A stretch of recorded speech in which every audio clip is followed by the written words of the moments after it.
Welcome. My name is Rinku Sen, and I'm co-chair of the Women's March Board of Directors.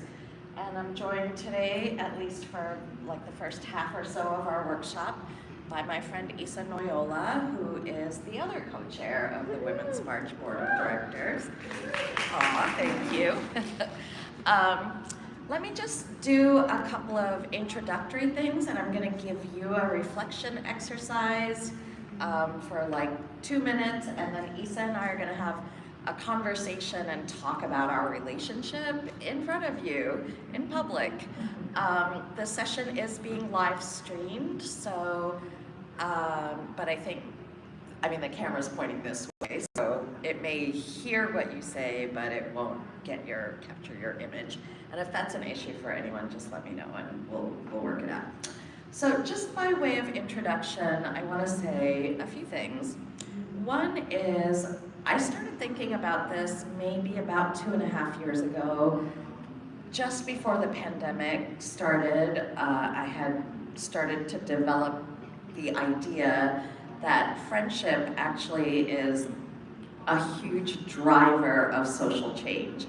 But we don't tend to talk about it that way, and we don't tend to recognize it when it's in action. And it can be an action for good. It can also be an action for not so good. But whatever your politics are, friends are probably moving you into and through them. And the contrasting idea is not, in our world, is not enemies. It's not friends and enemies. The contrasting idea about what a good relationship is in making social change is allyship. So you have a person who's got a certain identity and deals with a certain set of issues, and that person recruits or finds or looks for allies who are going to back them up. Now, for years and years, I created frameworks, mostly about structural racism and racial justice. And that is hard work. Making a theory out of people's practice and thinking something through and writing it up so that other people can use it, that is really hard work. And people have done that hard work around the idea of allyship, and I am not here to miss their hard work. I think it was important work, and it's going to remain important. But for me, the ally relationship is just not strong enough to withstand all of the things that might come at constituencies. And it suggests that some of us are in it and some of us are outside of it. It being like the struggle, a hard situation. But if we live in capitalist, racist patriarchy, we're all in it, right? We're all in it. And in coming up with solutions, those solutions have to work for as many of us as possible, and ideally for all of us. And when you're negotiating over those solutions, over the strategy, what are we going to demand next? What are we going to demand after that? What's the sequencing of what we want?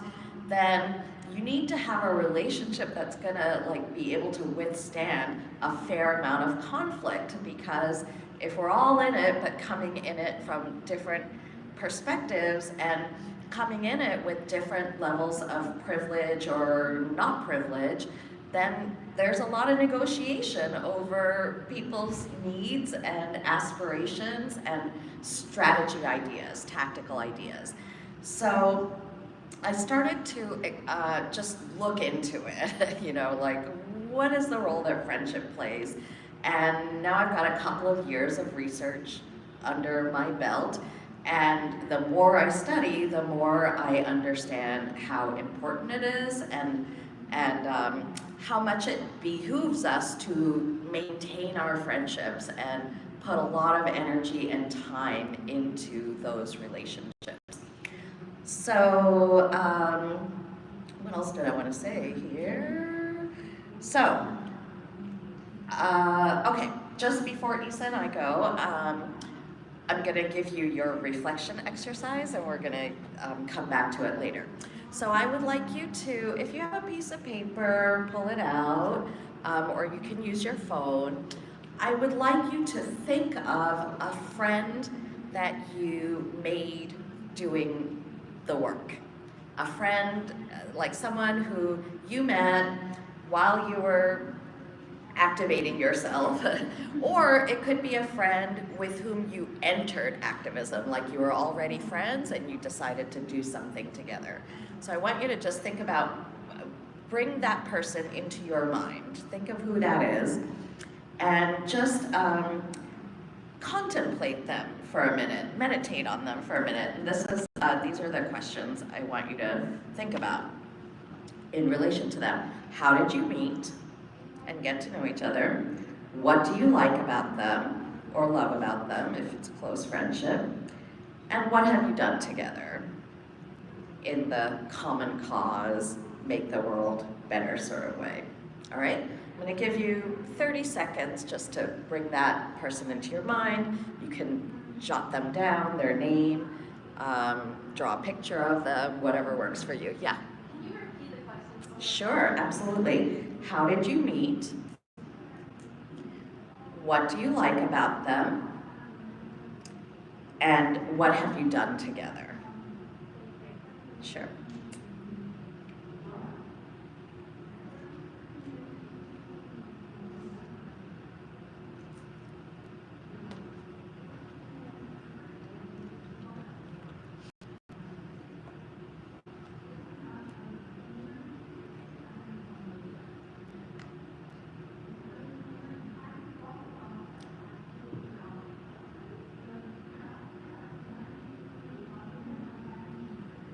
Okay, does everyone have a person in your mind? All right, awesome.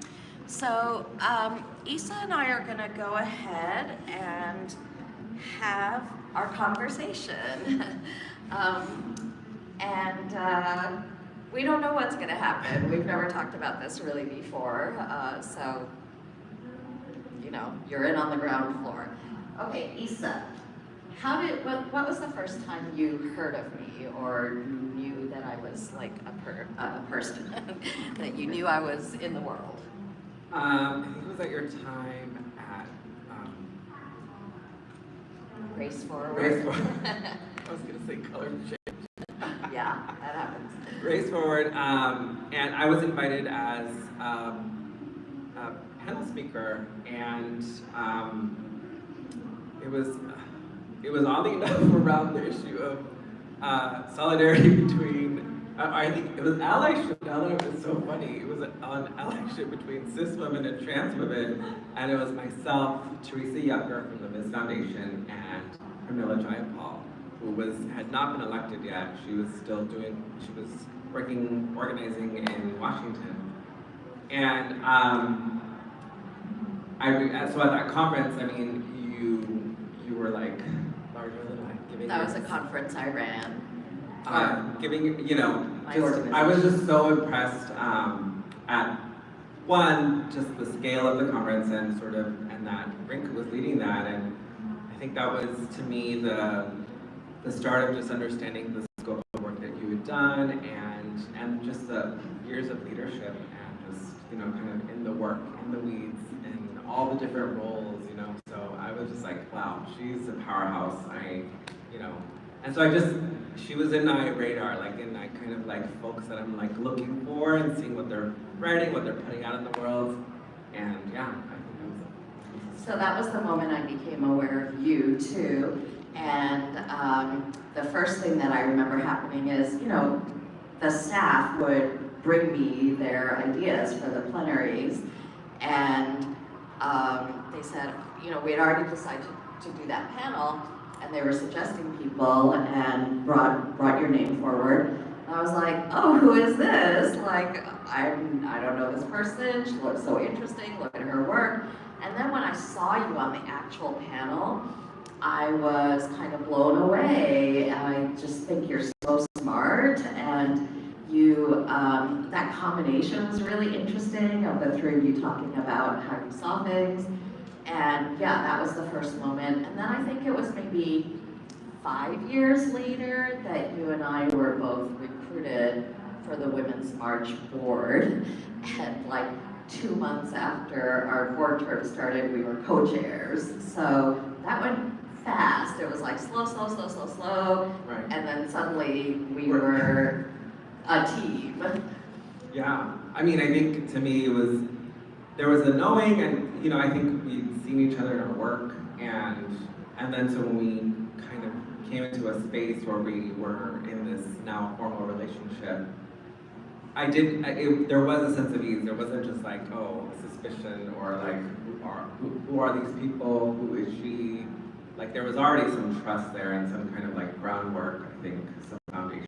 Yeah, maybe at that point we knew that the other was competent. Yeah. Competence is a thing when friendships. And then I could learn that it was also space that I was gonna give, but also I was gonna learn. Like, I think that was the other part. It wasn't just like, okay, Isa, and like whatever she's gonna give to the Women's March board or to this group of people, yeah, it was more, I was also thinking about sort of like, what am I receiving? What am I here for? How am I gonna grow from this experience?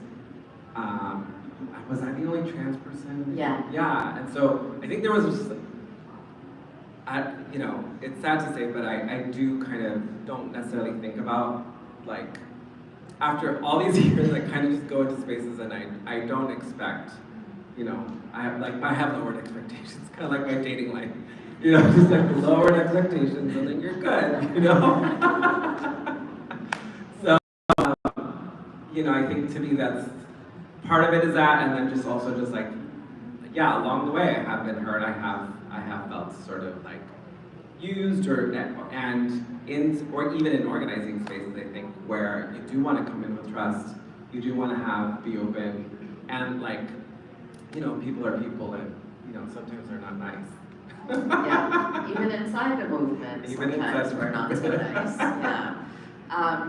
So what are some of the things you like about me? I think, honestly, there's a grounded sense, that I have, like, you're a grounded person, and like, you come into this work, even after all these years and so many accolades and like all that you've accomplished, and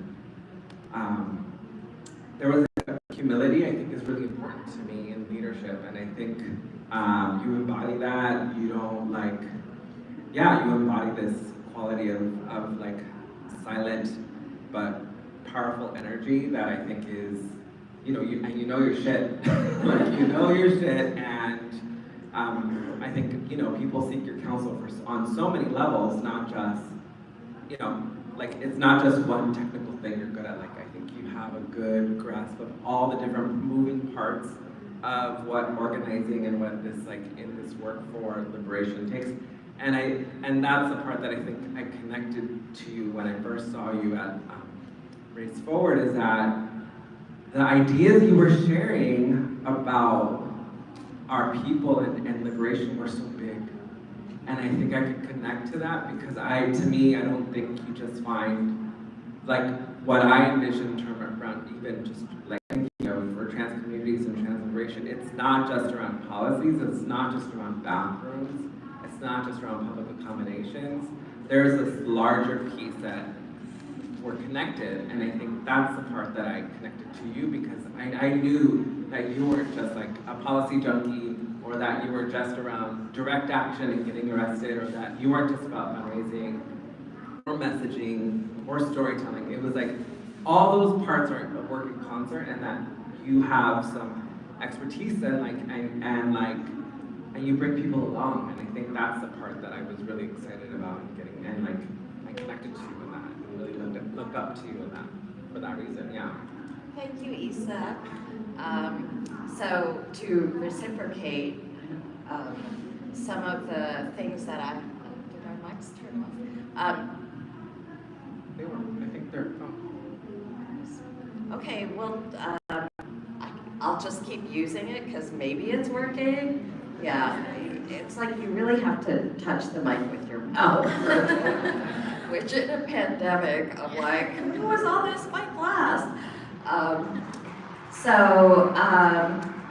I think I really trust your professionalism, and similarly, I know you know your shit. You are my source around. Well, you've taught me everything I know about TERFs.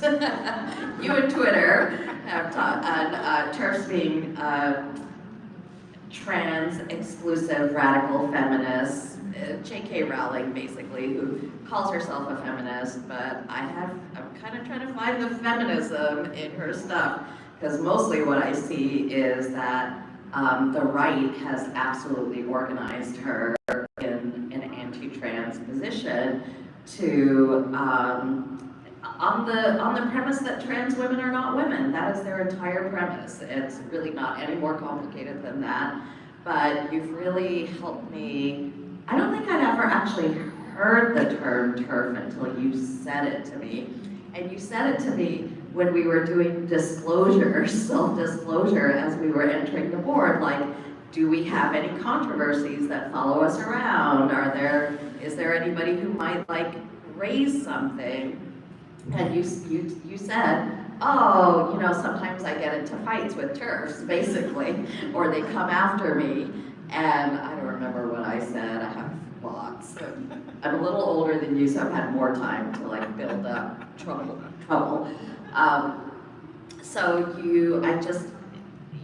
You've been so willing to educate me and like answer my stupidest questions, and like keep them private. Like, I know you then don't go out and say, oh, can you believe Rinku didn't know what TERF was, you know?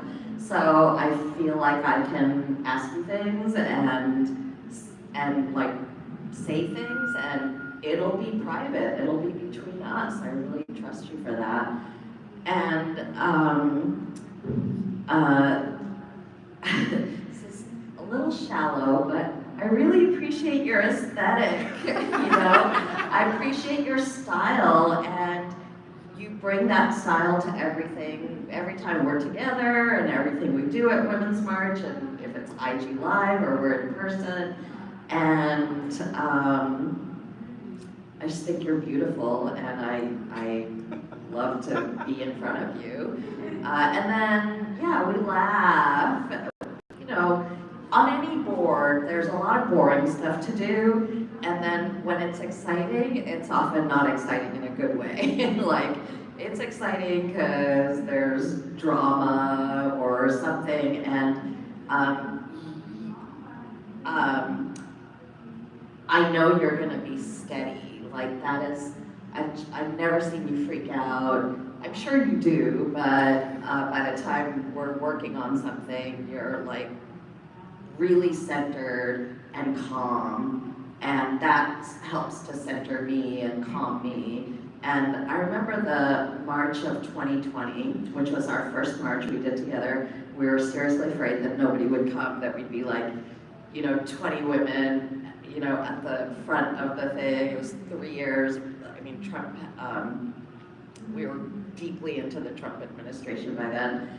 And, oh, I forgot where this story was going. Oh, yes, we're getting ready, and I said something like, what if it's just us, like 20 of us in front and nobody behind us? And we had a good laugh about that. We were like, yeah, that could happen, and if it does, we'll survive it together. We'll do the next thing. So in our common cause, where we have the thing we're trying to do together, I also feel like maybe our personalities match a little bit that way. I think I'm also known for being super calm in any crisis time. Oh, this is what I was going to say. So we had, something was coming up on the last day that we were in DC. The march had already happened, and the next day there were some discussions that were a little challenging, and I was supposed to get on a bus and go home, and I was like, Issa, I can stay. I don't have to go. I can stay. And you texted me and you said, you can go, girl. I got it, you know? And that, I didn't go. I didn't go in the end, but it just was like, oh, you know, just really appreciating that you were prepared to work a little harder so that I could go home, because that was going to be the result of my leaving. You would have to work harder. All right, let's go to some additional questions. Okay, Issa, have you ever been friends in like movement terms with someone who had more power than you? Like maybe one of your funders who you have to apply to get grants approved, or that's like formal, more power. But there's also positional power, you know, when you're out with a cis woman. I think for what immediately came to my mind was my time at the Transgender Law Center, and we were doing this campaign called End Trans Attention around ICE immigration, and you know, we'd have these, this was under Obama, and we had these stakeholder meetings with ICE headquarters in DC, and it was, again, I was the only trans person, but I was also like the only non-lawyer in these rooms, and it was like a room full of lawyers and me, and it was like, it's really intimidating, one, being in that office, and then on the issues that you're speaking and trying to advocate for, and then, you know, everyone knows their shit, and everyone is like super smart. Not everyone can get in, and so I think to me it was having some of the lawyer friends there both recognize the challenge of what it means for me to be there, and then also like for them to show sort of open up the space for me as well to like share why I'm there, you know, and I think that building that, having that trust and understanding like the power differential and the dynamics in that room are already so messed up, right? You have the state that is like criminalizing, detaining your people, right? So there's all these like power dynamics happening. Lawyers who, you know, are like, have this like laser focus of why they're there, they're right all the time. And, you know, and then like folks that are not lawyers that are also advocates that are also trying to speak to power and like get some airtime, basically, get word, you know, a word. You know, so it was a bit of like a competition because there were other lawyers that were actually not so friendly. So I appreciated in those spaces how knowing that I did have like I had someone have my back, you know, that understood, that saw, and that could open up spaces for me to also just like do what I needed to do to be there. And I think that in the work, it was very, you know, like it was good to have like folks that could see and could say and interrupt sort of some of the folks that were taking up way too much space or way too much time, and just be like, actually, we have someone here that's actually going to detention centers and actually and has a deeper connection that can say some things that are really important to has some demands from the community for folks that are detained. So it was so important for me to kind of experience that, to see that, to understand that, you know, what kind of named the power that was happening in that room, and knowing that it was such a high, it felt like such a high stakes sort of kind of meeting, like where you're saying like every little word is scrutinized, everything you say they're gonna like take into account. So I just felt like the pressure, like you already feel the pressure, and so I think, yeah, to me, like that was a really in the like movement work, like it was it's such a, I will always kind of like carry that image and that like dynamic for me forever because it was so drastic.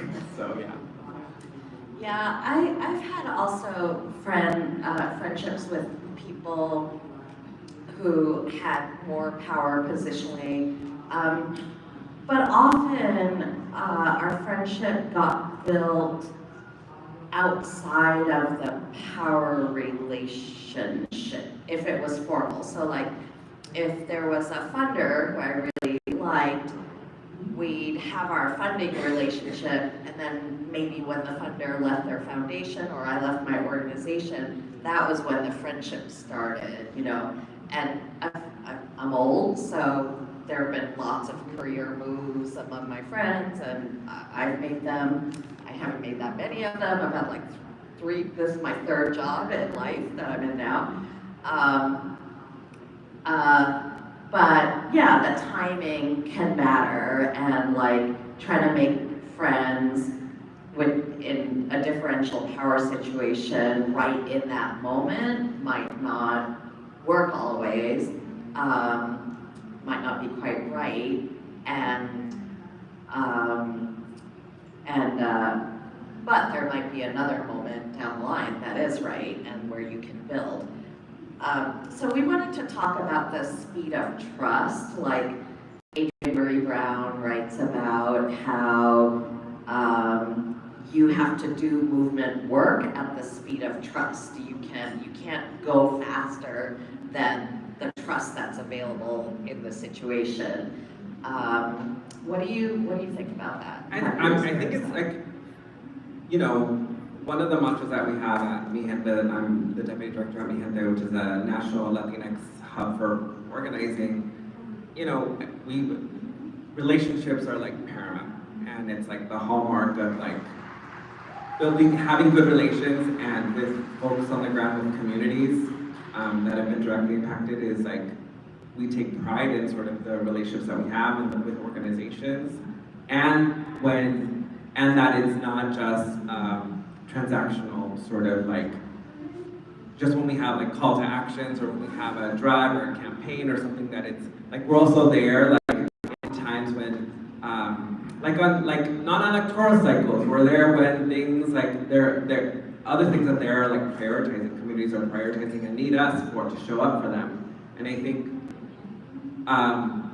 like the building and organizing at the speed of trust can be complicated when you are like within the organizing, like there's like back-to-back onslaught attacks over and over and happening. And so I think that's the challenge of like how much in showing up, in giving trust and in establishing trust and going through hard times is like, I think to me, how I've experienced that, how we've experienced that at Mi Gente, and even at the Women's March, I think it's like those hard times, those moments when not everything is clear.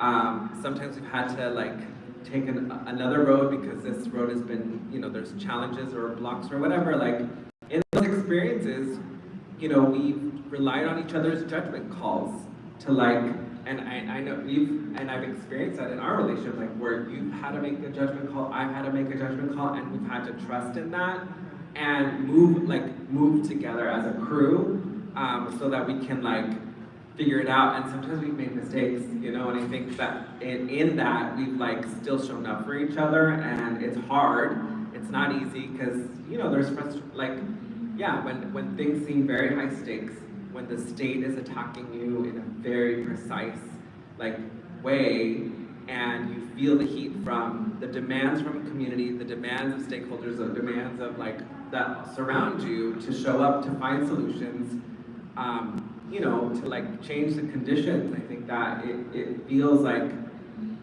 okay, you know, like to step outside of that to then say, can we build? Like, can we have some like, can you see me? Can I see you?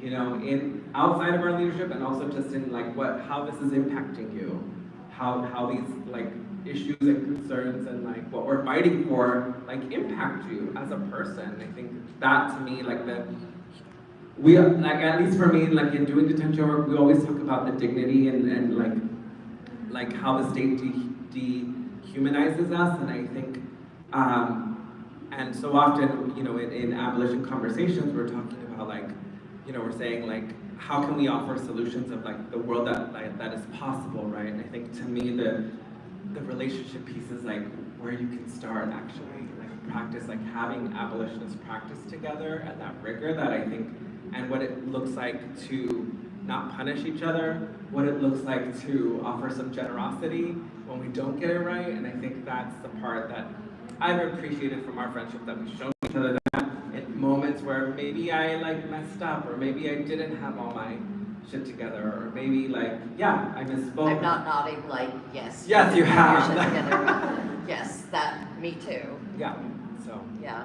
I mean, the tricky thing about the speed of trust is that sometimes it's slower than the speed you actually need to deal with the attack that's coming down on you. And to me, that just means that somebody in your group has to be assigned, like, we're all good at different things, right? And some people are really good at facilitating relationships and at helping people talk through difficult things, mediating, holding space, a very modern movement term that just means like witnessing people doing what they need to do.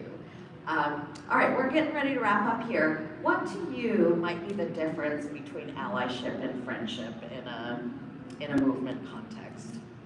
I mean, I think to me it's like the skin in the game. Like, I think it's like, do you have skin in the game? Can you, like, the level of risk that is required for some things goes beyond allyship, and I think that's the part that on some levels it means like, what are you letting go of, what like comforts, and what sort of like areas that you're feeling like, oh, that's a lot to give up, or that's a lot to show up for, or that's a lot of me that is required. And I think allyship I just feel like it only takes you so far, and I think especially in the times that we're living, where it's actually the times are calling and requiring us to actually show up in this whole other way, to figure out the solutions, not just to demand the end of things, but also to think about what's next, what comes after. And I think that, you know, to a certain extent, I mean, I feel like we do get comfortable with our like middle class values, and we do get sort of like, it's, for us to talk about it is one thing, but I think when there are moments that you feel like, I don't know, I've felt them in my gut, in my instinct of like, oh, this is gonna be some shit, but I know that like this discomfort is actually, what's on the other side of that is something more liberatory. And I think to me that has always, it's been a good place to start in terms of indication of where I need to move and follow my heart.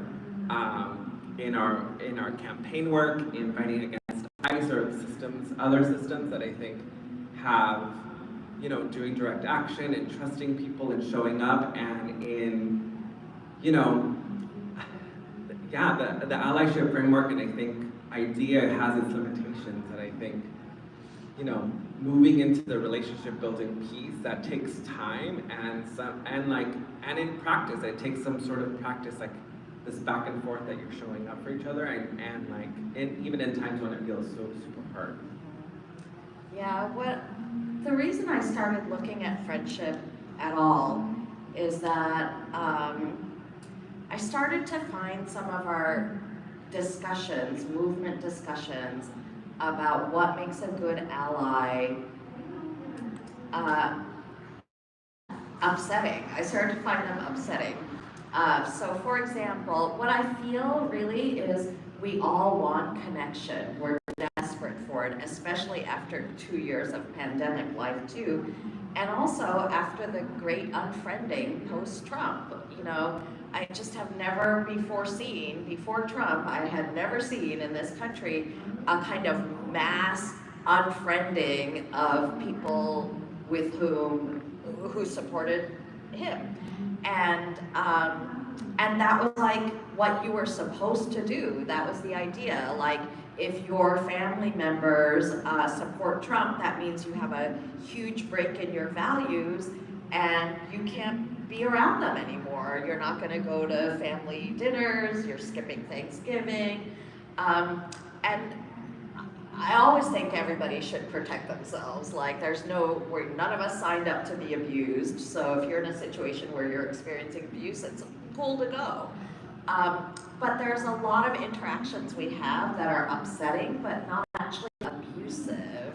like where we are, my emotions get het up, and maybe I'm not loving the tone that the other person is using, but there's no actual danger to me in that moment.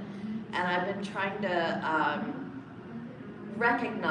be able to judge which of those things is happening.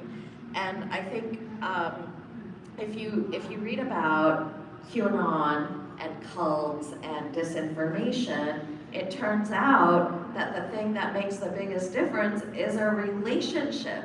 You cannot pull somebody out of a way of thinking if you don't have a relationship with them. They don't trust you, they think you're an agent of the other side. And so I think all of this unfriending that we've done maybe makes us feel a little better morally, but actually it's bad strategy because it has conceded a lot of our people to hearing only from our opposition and never from us. And I want to complicate that. Great. Do it. I also appreciate what Rinku, like we've had a lot of debate like in our board. I don't think we've always, I mean, part of it too is in sharing that, so sharing a little personal anecdotes about me. So my parents are super highly religious. They're actually pastors of an evangelical church in the Bay. So is my brother. And, it's been hard to be in relationship, and as a trans person, I think it's offered so many challenges to show up in this family unit, but also, like, there has been this part of like principled struggle with each other that has been really interesting because there have been times that I've had to set my boundaries, like I'm not a punching bag, I'm not like just someone that you can, just like mentally abuse. And so I think to me, I think this is a different kind of relationship. It's we're a family, but it is also I've had to be really like, thinking about what I need as a person, and the work that I'm doing internally, like to heal and to become stronger, to become grounded in who I am as a person, to then kind of come back and show up and engage in conversation and, kind of start from, step one, like that first step of like understanding and building sort of like trust with each other and consciousness and engaging in conversations that we just don't agree with. And I think it's been this back and forth. Like it's never like, I've had to set boundaries and to like, call it and have some time, but then I've also been like, no, I'm gonna still show up because I think there is still something there. And so I think in like I can understand the sort of like, why people all of a sudden were like, nope, these family members gotta go, or like this friend that is all just popping off around some nonsense on social media, like I gotta block them, I can't see them right now because I'm in my feelings about like the Muslim ban, I'm in my feelings about all of this injustice that is surrounding me, and like I think that's why the larger vision is so important, I think. Because I think that to me is like your North Star when it comes to relationship building. I think that's your North Star when it comes to showing up for yourself and for others.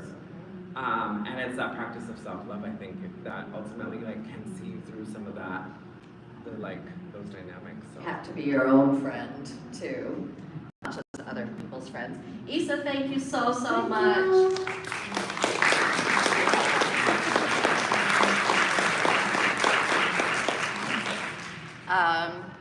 Sometimes you do things for your friends, even if they ask you at the last minute, for which I am super grateful. Okay, I'm gonna do a little bit of concept work, and then you're gonna have a bit of an exercise, and then we'll talk a little more and we'll wrap up. So I'm gonna ask for a volunteer to put this sheet of paper up shortly, but I wanted to just review what some of the elements are of effective friendship. Maybe it will stay if I put it here, but probably not. I'm gonna put it up shortly. So when you think about what makes friends, we usually think that friends like being together. They have hobbies in common. They love to go golfing. They love horror movies. There's something that is in the recreational or fun space that they both like to do. We also think of friends doing each other favors. Thank you so much, my friend. Super helpful. You don't have to hide yourself. Be you. So we also think about friends doing favors for each other and helping each other out. You need a meal cooked, I'm gonna come cook it. And when I need a meal cooked, you're gonna bring me that meal. But there's a third element of friendship that most people don't talk about, but the more I research, the more I realize that all of the significant philosophical traditions included, and that is that people become friends because they have a care for the common good. They want their community to work well and be functional and be inclusive, as well as for each of the 2 or 3 people in the friendship to do that. Aristotle wrote about this, and sometimes you'll hear this version of friendship being attributed to him, but Aristotle thought that like owning slaves was okay, so we don't have to use him though. There are, in Buddhism, there's the idea of loving kindness, which is essentially friendship. In Christianity, there's the idea of love thy neighbor as you love yourself. That's one of, I don't know the Bible very well, but maybe that's a commandment. So in our most ancient traditions, friendship plays a major role, and maintaining and sustaining and supporting your friends is really important. And then these are the things, these 4 things, in my mind, have to be present in order for it to be a friendship, particularly when there's some kind of power difference between the people in the relationship. So the first one is curiosity. Like, I just want to know about you. I want to know about your life. I'm going to ask you questions. I want to know what you think about things. The second one is humility. So that if you challenge me on something, I might actually listen, or if I'm confronted with a new idea or information that I didn't have before, I can absorb it. And humility really helps with consent, because the lack of consent is the whole thing that's behind that joke, like my one black friend joke, right? Where people say, I'm not racist, I have a black friend. I'm not transphobic, I have a trans friend. I always wonder if I went and asked your friend, would she say that you are friends, Or is it just you who thinks you are friends? You can't force a friendship on anyone. Cis women, please do not go out and start asking trans women, will you be my friend? Can we be friends? I mean, I have said to people, can we be friends, but not at the moment of meeting. So if these things are present, these first 3 things, then it's more likely that you can be friends. But friendship has to be consensual. You cannot force anybody to be your friend. I did a talk like this for a group of funders, and then I worried that they're gonna all go to their grantees and be like, hey, now we're friends. But actually they're still in a pretty serious power relationship. And then the last thing is reciprocity. Like a friend with whom you always have to do the outreach because they never reach out to you to do anything, not quite reciprocal. A friend who will ask you to do things, but when you ask them, they're not available, not reciprocal. And this isn't like we don't count, we don't keep track on a spreadsheet. I did this favor, she did this favor, I did this favor. It's not about counting, it's about the feeling of reciprocity and that you can rely on each other. And these things together add up to mutual respect. Without mutual respect, there's no friendship and some other kind of relationship. Thank you so much. And would you mind sticking this first sheet on the wall? Anywhere on the wall. What's your name? I'm Robin. Robin, thank you. Appreciate that. All right. So part of the reason I started to look into friendship is because honestly, I found that our discussions of allyship and what allies are, how they're meant to behave, had become kind of consumerist.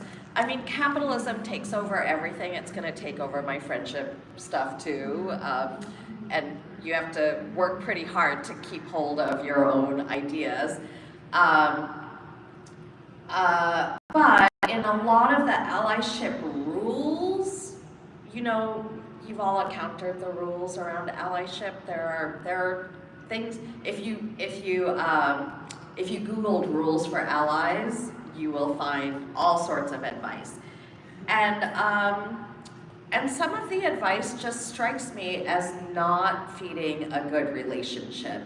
Allies are meant to not have any ideas of their own about the situation. They are not meant to be strategic leaders, but rather to do what someone else asks them to do. And they're never supposed to look for any thanks, and you don't have to thank them. I'm here to say it is okay to say thank you to your allies when they do something good. It's true. I mean, no one in any relationship should expect thanks, because if you do a thing, you're doing it because it needs to be done. But there are very few behaviors that keep going if we don't reinforce them. So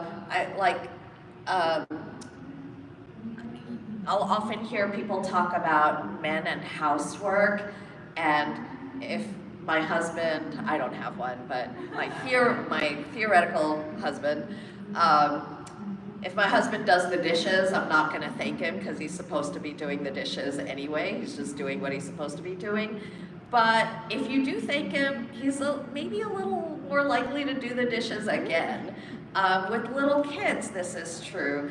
You know, when they pick up their toys, you want to say, good job, thanks for picking up your toys, because then they'll be like, oh, if I do it again, then I'll get more reinforcement like that. So I find those to be really rigid, to be becoming kind of rigid rules. And I don't think like a relationship where one party can't lead, can't have any ideas, will never be thanked, and just is there to like shut up and do what I tell them, I don't think that's a good relationship. And I don't see how that relationship is going to move us forward when we have to stick together so hard, because like Roxanne Gay said yesterday, people are trying to divide us, and we can either let ourselves be divided or not. To not be divided, I think we have to be able to see each other's humanity and defend it, and it is only human that we are most able to go that extra mile with people, for people we care about. So, you know, caring in the abstract is a thing, and it's important, but caring in the specific is much, much, much more powerful. Isa, I know you have to head out, so whenever you need to go. It's actually 9:55, so I'm like, don't miss your next thing. All right, so some historic friendships. Martin Luther King and Thich Nhat Hanh. Thich Nhat Hanh was a Zen Buddhist master, the leader of an enormous Buddhist community around the world. So Do you all remember the Beyond Vietnam speech? Or you know about King's Beyond Vietnam speech, April 4th, 1963, I think, was when he gave that. That speech, when you read about it as history, Thich Nhat Hanh is never mentioned. But Thich Nhat Hanh was in Vietnam organizing against the Vietnamese War, the Vietnam War, and he wrote to Martin Luther King, he wrote an open letter and said, I really need you to stand up against the war because the war, what's happening in the war is akin to the problems that you are trying to address in the United States. And the two of them met in, I think in Geneva the first time, and they became friends. Thich Nhat Hanh tells a story about how at their meeting in Geneva, he was held up. He was doing press or something, and it took him, they were gonna have breakfast, and it took him a minute to get to the room where they were having breakfast. And when he arrived there, he saw that Dr. King had covered his food with a napkin to keep it warm and kept his plate there. And yeah, so when you think about Martin Luther King, you almost never put him together with Thich Nhat Hanh, who in the end was the driver of like, Beyond Vietnam is one of King's maybe top 3 or 4 speeches that people refer to all the time. And you can sort of, if you follow me on Twitter and at Rinku Writes and put in MLK, like search on Twitter for at Rinku Writes MLK, I did a thread about their friendship and the like ins and outs of it. Nina Simone and Lorraine Hansberry were friends, and Nina Simone credits Lorraine Hansberry with bringing her, like convincing her that black artists had to be about the revolution and the movement. There was no black artisting that didn't move the civil rights movement forward. And there's a great quote where Nina Simone says, oh yeah, when Lorraine and I got together, we talked about capitalism and patriarchy and direct actions, real girl talk, she said. Like that was the nature of our real girl talk. W.E.B. Du Bois, who created the field of sociology and started the NAACP and the magazine The Crisis, W.E.B. Du Bois and Jane Addams, who started the Settlement House movement, were friends. So we think about, they were friends and they were co-founders of the NAACP. Jane Addams was on that founding board. So once I started looking into it, I was like, oh, there's all kinds of pairings of friends who pushed each other to do things and who changed each other. Martin Luther King and Thich Nhat Hanh were changed by each other philosophically and at a really core level. So yeah, and they, in all of these relationships, I have seen those 4 elements. So I'm gonna have you talk about your friends. I want you to find a partner. Remember the friend that you thought about, that you brought into your mind? Just find a partner, and I'm gonna, and share. So let's say the person with the longest hair in your pair will go first, and do 2 minutes, and then I'm gonna have you switch to the person with the shortest hair in your pairing, okay? Just share the answers. Who is your friend? How did you meet? What do you love about them? What have you done together?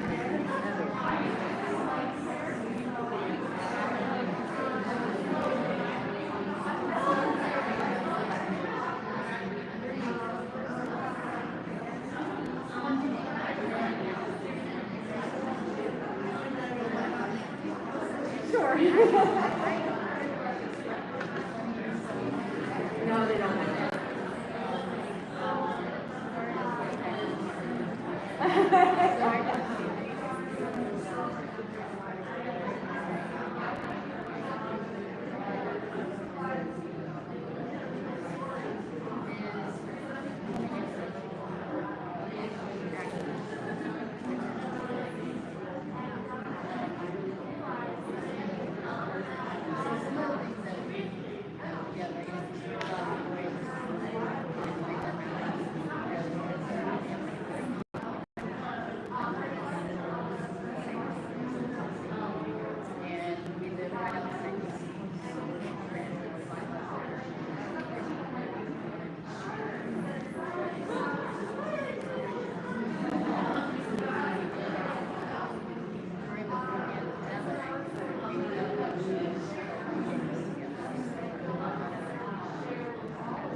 you haven't switched already, go ahead and shift.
One more minute.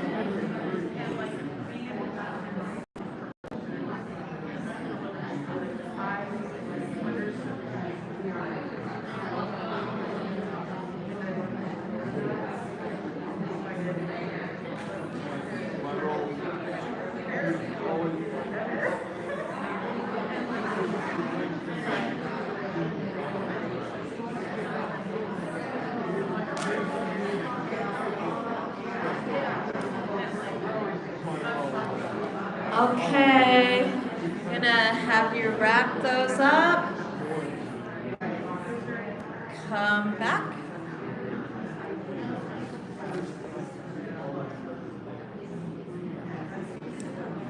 All right, thank you.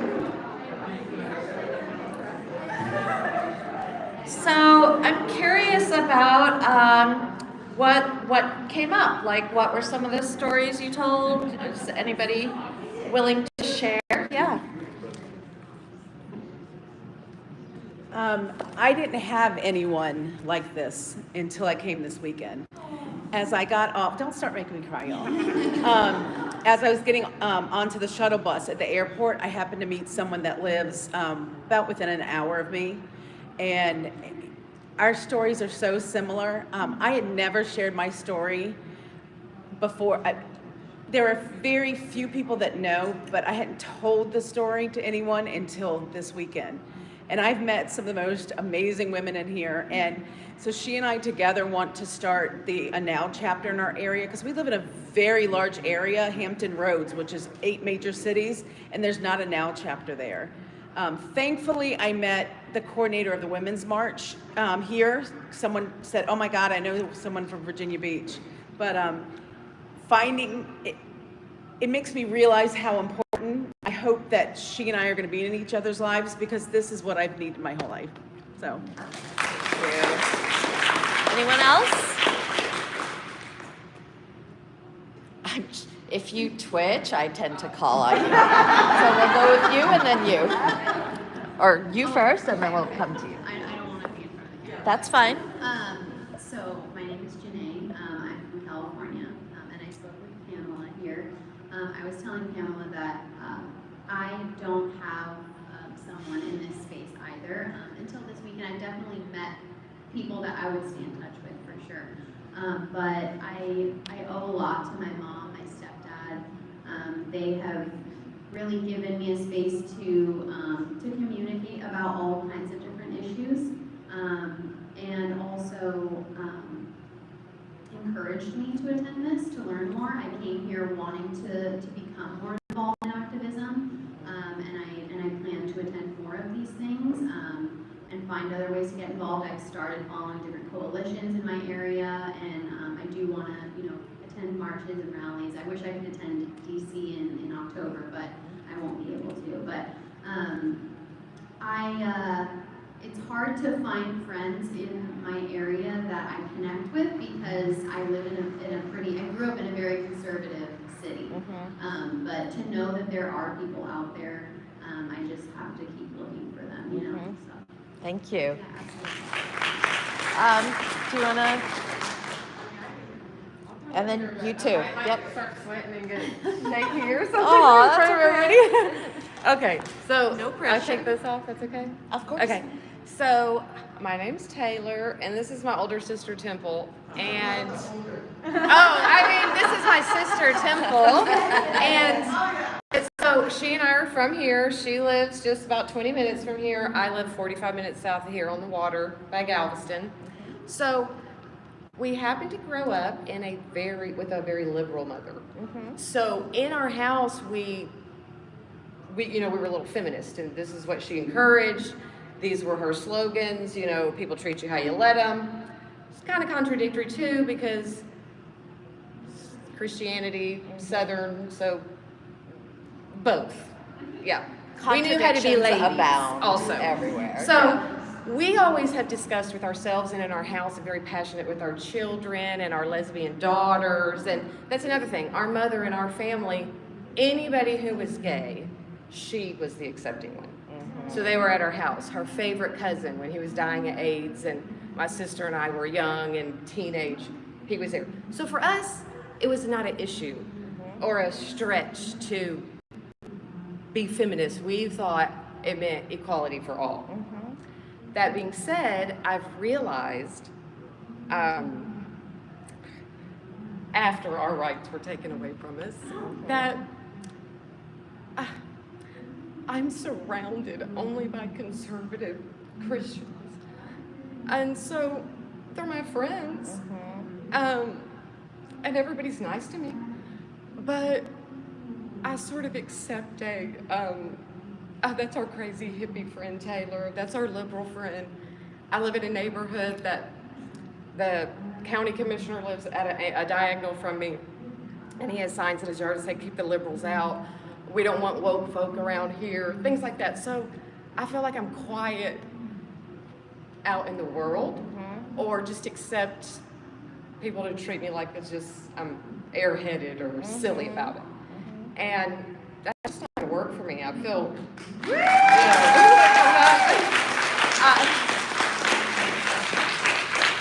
thank you. I went to a Beto rally a couple of weeks ago, which I had not been to. I had voted for him before. My mom always took us to vote with her in the booth. She was like Democrat blue, no matter what. My dad was in the union. We couldn't cross picket lines. Where was I going with this, Temple? Oh, at the Beto rally. I was there. I'm excited. I'm also new to TikTok because we've been very private, so I never share anything about anything, but my kids taught me TikTok, so I'm loving it, and I'm making videos, and people respond to my ones at the protest. Well, I go to the Bella rally, I have my camera out, and there's a bit of a disturbance to the left of me, so I turn there. People are yelling, the sheriff's come and get them, and it's some Proud Boys.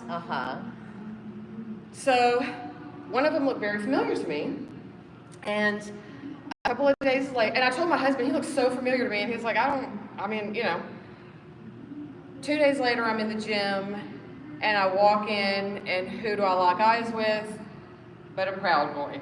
And I was wearing if my uterus shot bullets, would you regulate it? So he gave me the look up and down, no bitch kind of thing. And instantly I got scared. And I started questioning, should I be going out alone in the world like this? I'm scared, but I'm more scared of not doing it. I'm scared of being quiet or just talking about it in my house. Thank you. Yes, thank you. Sharing. Sisters can be friends. Let's get you, yes, come, and then we're gonna come to you, and then you. So 3 comments, and then I probably have to wrap up because, someone else is gonna come and use this room. and be like, you going late is not very friendly. Okay, hi, my name is Kara, and by now I feel like everyone knows that I'm the only teenager here because I'm 14 and I came here with my mom, and I am and I have had the most best time here. I mean, like, I have met so many amazing people, and I mean, like, all of you guys in here are amazing as well. Everyone here has just had such an amazing spirit, and I've like cried like 15 times here, but you know what? It's completely worth it. And I've kind of always struggled with like finding like my true identity and like trying to like have my like be my own self and, you know, being unique and stuff. And I never really was able to do that because of I was adopted into a all-white family, so I'm the only black girl in my family, and that has been like the biggest struggle because of all these girls in my grade who are just like, oh, you're whitewashed, oh, you dress basic for a black girl, and all these other things. You know what? F them. There you go. But basically, I have always had one friend. Her name is Lexi, and she's my absolute best friend.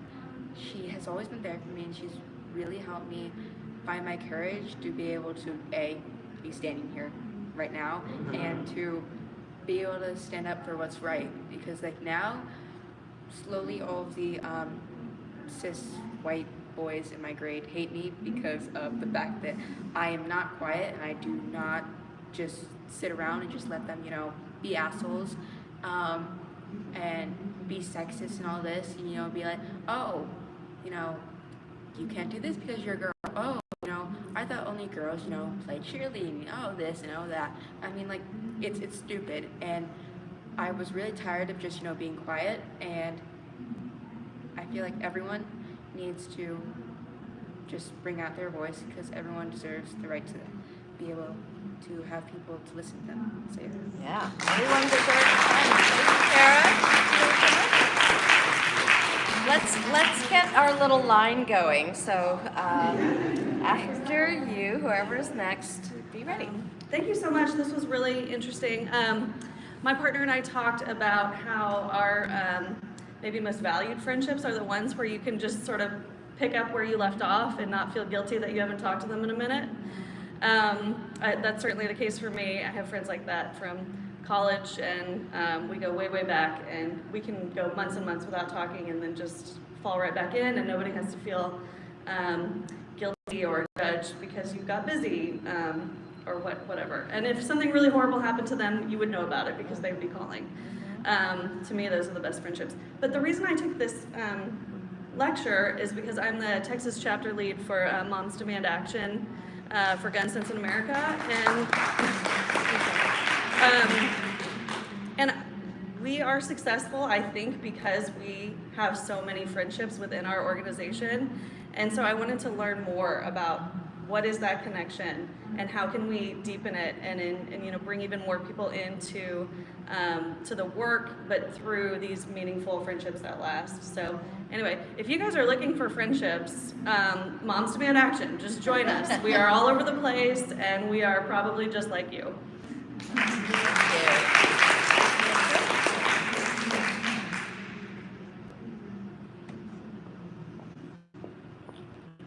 Hi, Lauren. I recently just started organizing in Wisconsin, and my only friend that I can relate to on like a political, intellectual level pretty much lives an hour and a half away from me.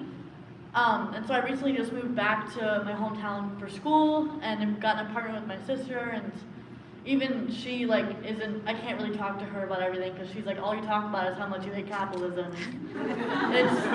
It is all I talk about because it's all I think about. And I recently just started organizing right after Roe v. Wade was overturned, and I feel like I found a community that I've been searching for, especially in my hometown, and I'm just really happy to have it. But what I've been struggling with is the couple of friends that I have in Milwaukee from when I was a child, and how they're not on the same level as I am. And Taylor, you probably relate to this, like, and I was hoping if you have any advice for that and how to like,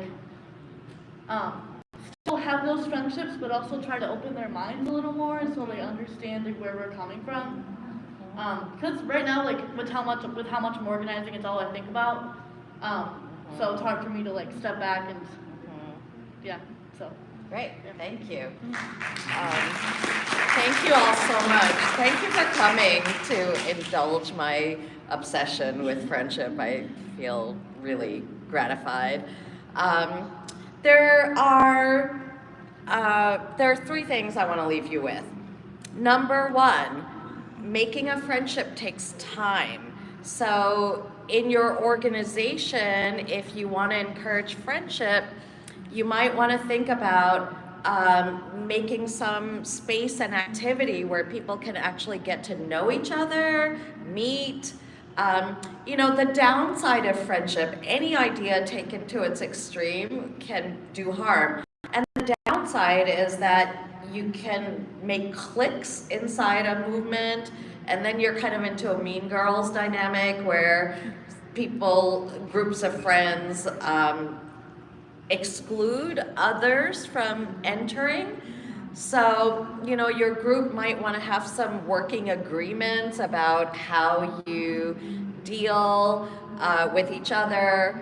In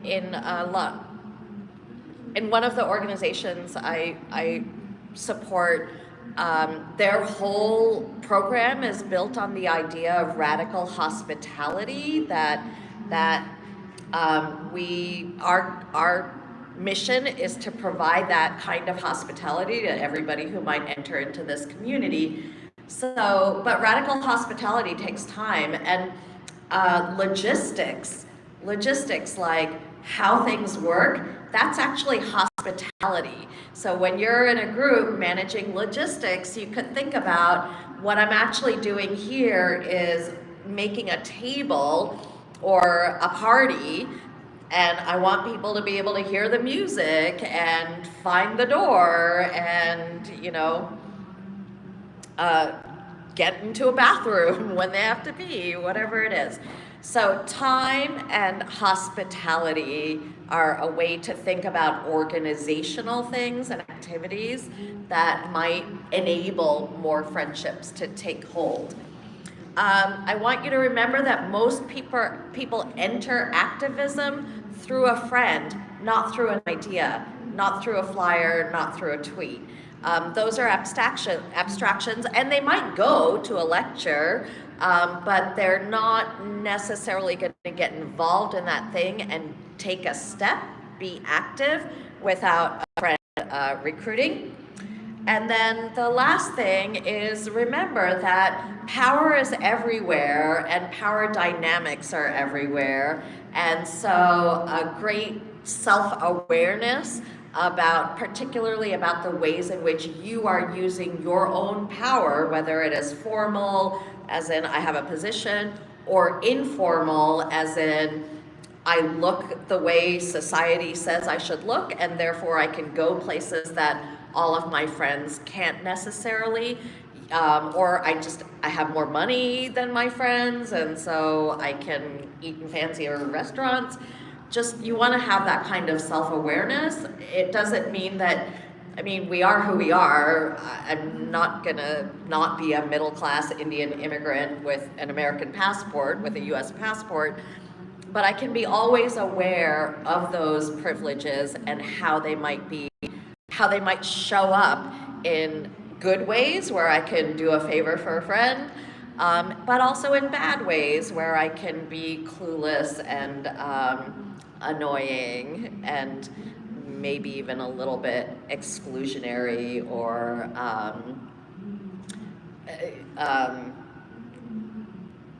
where I might be feeding the societal power dynamic in ways that I don't want to. So carry on with the spirit of friendship. It doesn't mean you have to be friends with every single person you meet, but you can carry that spirit with you and approach people with it. Thank you so much. Have a great day.